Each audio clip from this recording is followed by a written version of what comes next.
The news on Gene Simmons is shattering the headlines, and it's not the sort of tale fans had in mind. For years, he was the makeup-wearing, fire-breathing frontman of Kiss, a rock icon who transformed shock into stardom and stardom into riches. Behind the bravado and the makeup, however, are emerging fresh truths that raise questions about his family, his empire, and the decisions coming back to haunt him today.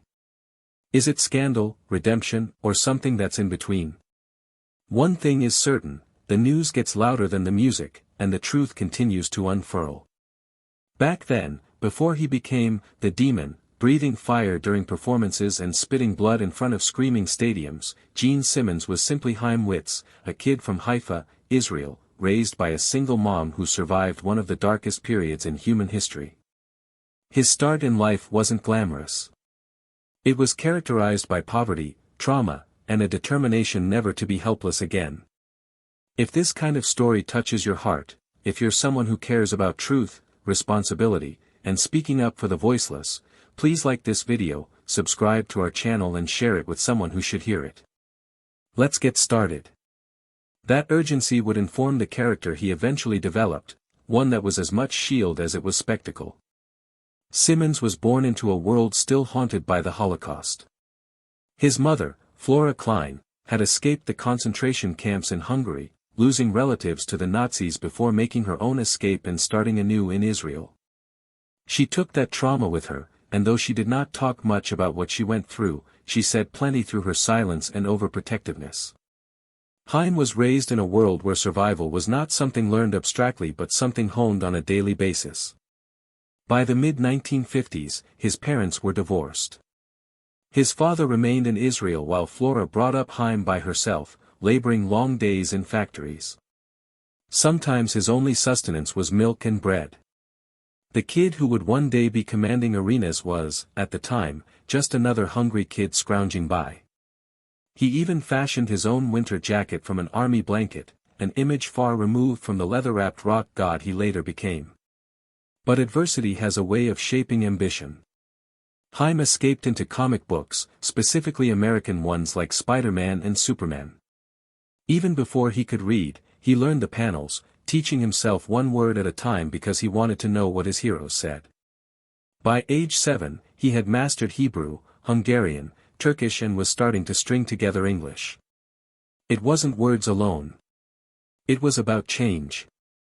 If his idols could hide their pain behind costumes and superhuman abilities, perhaps he could as well. In 1958, Flora took a life-altering choice. She and Chaim immigrated to Queens, New York, with nothing but bravery, no map ahead, and no money in their pockets. It was culture shock. Flush toilets bewildered him, and TV dinners, but school was brutal, and his accent labeled him again as the reject. Instead, he'd consider how he was going to leave his signature. He peddled cactus plants door to door, picked fruit, and learned English from television and comics. Each rejection hardened him. By his early teens, Chaim had already shed his old name and identity, legally becoming Gene Klein and later Gene Simmons. Gene came from cowboy stars like Gene Autry, and Simmons sounded like something a rock star would use. He played guitar for hours upon hours, hung out in small bands, and studied pop culture with a discipline he rarely applied in classrooms. The Beatles' appearance in 1964 on The Ed Sullivan Show ignited his soul. It wasn't fame he wished to look at, it was fame he wished to own. Simmons worked odd jobs in butcher shops, delis, and eventually as a teacher in Spanish Harlem, all the while sneakingly scheming his real career. Unlike most rock stars, he never drank or took drugs, he kept his eyes open and observed as others imploded. His vision was crystal clear, he wasn't going to be merely a musician. He was going to be a legend. When Simmons started working with Paul Stanley to work out the basics of Kiss, those early lessons came fully into their own. He would not be content to just be another musician, he needed to be bigger than that, beyond reach, larger than life. To this end, he invented the Demon, an alter ego born of horror movie lore, comic book villainy, and hints of his own youth. The face paint, the blood, the fire, all of it was more than show, it was a barrier and a declaration that he would never be that helpless little kid from Haifa again. The cornerstone was the visual. With Ace Frehley painting himself as the spaceman, Peter Criss as the Catman, Paul Stanley as the Starchild, and Simmons as the Demon, the image of the band became immediately distinguishable. In an age when rock groups tended to blur together, Kiss was a comic book brought to life. Simmons soon understood that music was just half the venture. The other half? Image, branding, and making Kiss a product that people could take home with them. By 1975, even before they had their initial big radio hit, Kiss got launched into merchandising, lunchboxes, trading cards, dolls, posters, and belt buckles. Parents who despised the music were purchasing Kiss-branded toys because their children insisted. Within a couple of years, merchandising was raking in millions, occasionally even more than record sales. The breakthrough came with Alive. In 1975, a live album that reflected the frenzy and excess of their live shows. It made them commercial stars, selling millions of copies. Suddenly, Kiss wasn't a cult band anymore, were headlining arenas, selling out concerts, and generating a fan base referred to as the Kiss Army. Simmons realized loyalty could be profitized, not only through tickets, but through everything that accompanied the event.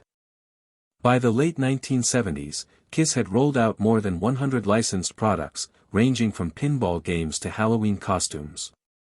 Simmons came up with ideas most bands would find laughable, such as Kiss-themed coffins decades later.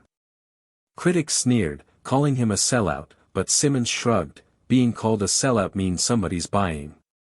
This obsession with branding turned Kiss into a billion-dollar franchise, influencing how bands like Metallica, Iron Maiden, and Slipknot later approached marketing. Yet it came with a cost. Some fans felt the music took a backseat to merchandising. The infamous TV movie Kiss Meets the Phantom of the Park in 1978, with its cheesy storyline and wooden performances, was universally ridiculed. Yet Simmons interpreted it as proof of concept. Kiss was not a band, it was an empire.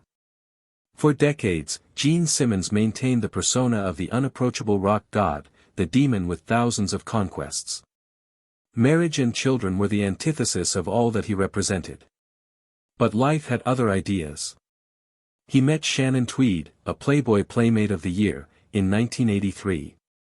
Despite Simmons' vow to never get married, their relationship lasted for almost 3 decades.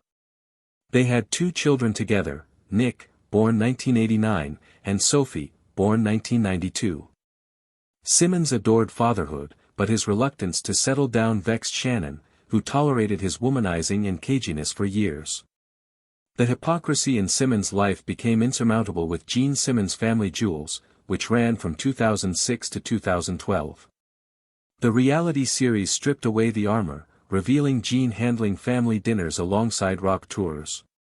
Viewers saw him exposed, stumbling, sometimes gentle, a far cry from the demon. The show's most intense moments occurred when Shannon questioned Gene about his commitment issues. In one notorious episode, she found thousands of Polaroids documenting his sexual exploits with other women and set them ablaze in front of the cameras. But the greatest shock came in 2011, when Simmons was finally asked to marry Shannon. They tied the knot later that year, surrounded by Nick and Sophie. It was attacked as a publicity stunt by critics, but to many fans, it was redemption, a man finally facing his fears of love and eternity. For most of his working life, Simmons had lived on controversy. By the 2000s, however, the culture had changed. What had seemed like rock and roll swagger now came off as arrogance or creepiness. There were lawsuits and scandals in tow. In 2010, an ESPN makeup artist accused him of abuse. His own employees at his Rock and Brews restaurants accused him of harassment in 2016 and 2017. Privately, the cases were settled, but the allegations eroded his reputation. His lips landed him in hot water, as well. He attempted to trademark the "devil horns" hand gesture in 2017, infuriating the rock world. The same year, Fox News suspended him after he invaded meetings, dropped his pants to display scars, and made off-color jokes.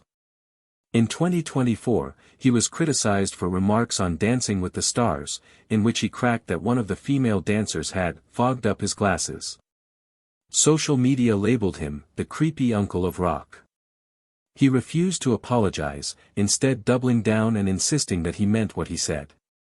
Simmons' cockiness, which had previously been a strength, now proved to be his greatest weakness. The scandals didn't cease. Simmons revealed the ultimate Gene Simmons experience, a $12,495 fan package in April 2025 in which the fans could roadie for a day, dine backstage, and get a signed bass. Critics labeled it hard times profiteering, but fans continued to snap it up. Simmons and Kiss were awarded Kennedy Center honors by President Donald Trump in August 2025. The occasion was divisive, particularly because Simmons had previously likened Trump's ascension to cockroaches scurrying out from walls. The photo op fueled charges of hypocrisy. And yet, moments of vulnerability still pierced through. Simmons wept in July 2025 recalling Ozzy Osbourne on CBS Mornings. For a man characterized by bravado, the tears shocked fans and took them back to the boy from Haifa who never wished to feel helpless once more. As Simmons gets older, having questions revolve around what happens when the demon removes the boots forever.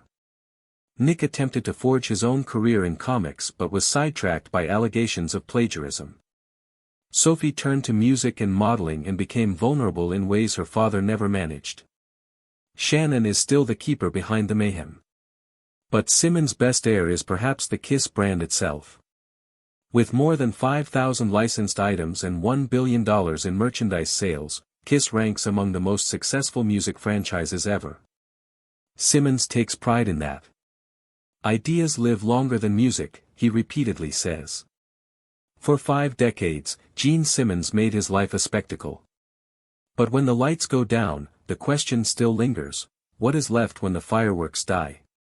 His legacy is certain. He turned a band into a brand, showed music could be something beyond noise, and demonstrated how branding could be beautiful. But he became as much a lightning rod for rage, criticized for being extravagant, greedy, and arrogant. Behind the makeup, however, is still the kid from Haifa, the offspring of a Holocaust survivor who took an oath never to be helpless again. He became the demon, but also became a husband and father. Maybe his greatest heritage is not